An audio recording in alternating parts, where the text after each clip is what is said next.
ജീവനെന്ന് പറയുന്നത് basic Indian spiritual കൾച്ചറാണ്. Indian spiritual culture എന്ന് പറഞ്ഞാൽ ഋഷിമാരുടെ സംസ്കാരമാണ്. അതാണ് ഇന്ത്യയുടെ സംസ്കാരം എന്ന് പറയുന്നത്. ആ ബേസിക് ആയിട്ടുള്ള ആർഷ സംസ്കാരത്തിൽ വേരുന്നാത്ത ഒരു രാജ്യസ്നേഹത്തെപ്പറ്റി വള്ളത്തോൾ ചിന്തിച്ചിട്ടില്ല.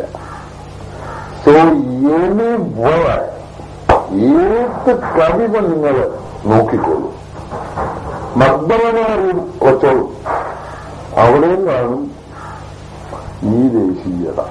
അത്താറോർമാല ശിഷ്യരോടൊത്തിരുന്നത്താഴ ഉണ്ണുന്ന ക്രിസ്തുവിനെ തേൻകുളിർ വല്ലി നികുഞ്ചത്തിൽ നിന്നോലും പൂങ്കുയിൽ കൂകളാൽ വാഴ്ത്തിപ്പാടി. ഒന്നാമത്തെ ഭാഗത്തില് അവനെ വന്നിട്ട് ശിഷ്യരോടൊത്തമീത്തിന്നിരുന്നാൻ ക്രിസ്തു ശിഷ്യന്മാരോടൊന്നിച്ച് ശീമോന്റെ ഭവനത്തിൽ ഭക്ഷണത്തിനിരുന്നില്ല. ചെമ്പാക കണ്ടേറി കുന്താതി പുഷ്പങ്ങൾ എമ്പാടും ചിന്നിയ വന്യഭൂവിൽ അമ്പാടി തന്നിലെ ചങ്ങാതിമാരൊന്നിച്ചമ്പാടും ഗോവിന്ദനെന്ന പോലെ. മക്ബറനമറിയൻ കാവ്യം എഴുതുമ്പോ ഇതവിടെ വരണമെങ്കിൽ മനഃപൂർവ്വമല്ല, അദ്ദേഹത്തിന് ആ ഭാവനയിലെ ക്രിസ്തുവിനെ കാണാൻ നോക്കൂ. ക്രിസ്തുവാം കൃഷ്ണന്റെ എന്നാണ് മക്ബറന പറയുന്നത്. ക്രിസ്തുവാം കൃഷ്ണന്റെ ധർമ്മോപദേശമാം നിസ്തുല കോമള വേണുഗാനം ഏതോ സുനഗ്രാതി യന്ത്രത്തിൽ ആവിർഭൂതമായി തൻ ചെവി പൂകിവാറെ വൃന്ദാവനത്തില് മാൻപേട പോലെ നിഷ്പന്ദമായി നിന്നു മുഹൂർത്തമിവൾ. ഇങ്ങനെ മക്ബറനമറിയ എഴുതിയാലും ശരി, കൊച്ചുദീപ എഴുതിയല്ലോ. കൊച്ചുദീപ എന്ന് പറയുന്ന ഒരു ദേശീയയുടെ കഥയാണ്. ഒരു കൊച്ചു പെൺകുട്ടിയെ വൃദ്ധവായ വേശ്യ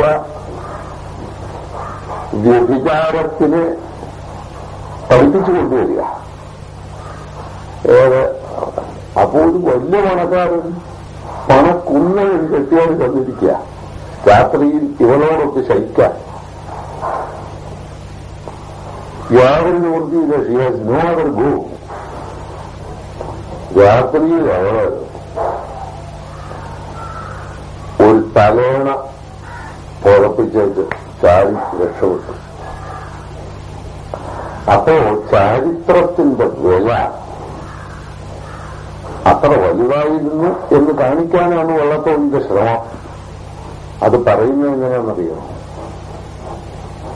അമ്പോ മഹിമാവിദാർഷഭൂവേ തവ വൻ പോർക്കളത്തിലും നിഷ്കാമകാളം വേടത്തെരുവിലും ബ്രാഹ്മണ്യ സമ്പത്തി ദേശത്തെരുവിലും ചാരിത്ര സൗരഭം. എന്റെ ആർഷഭൂമി, നിന്റെ മഹത്വം എന്താണ്?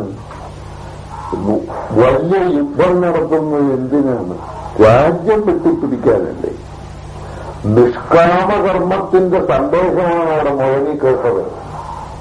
ഡു യുവർ ഡ്യൂട്ടി, ഫലത്തെപ്പറ്റി നീ ആലോചിക്കരുത് എന്നുള്ള ആ നിഷ്കാമ കർമ്മ സിദ്ധാന്തമാണ്.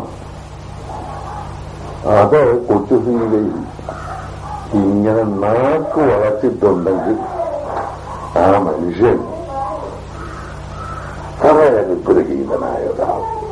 വാസ്തവത്തിൽ കേരളത്തിലെ ജനങ്ങളിൽ ആർഷമായ ദേശീയതയുടെ ഒരു നല്ല ചലനമുണ്ടാക്കിയ ഒരേ ഒരു കവി വള്ളത്തോള. ഞാൻ മറ്റു കവികളെ ആക്ഷേപിച്ച് പറയുകയാണ്. ഒരൊറ്റ കവികളുള്ളതാണ്. അത് പറയുന്നതിന് മറക്കും.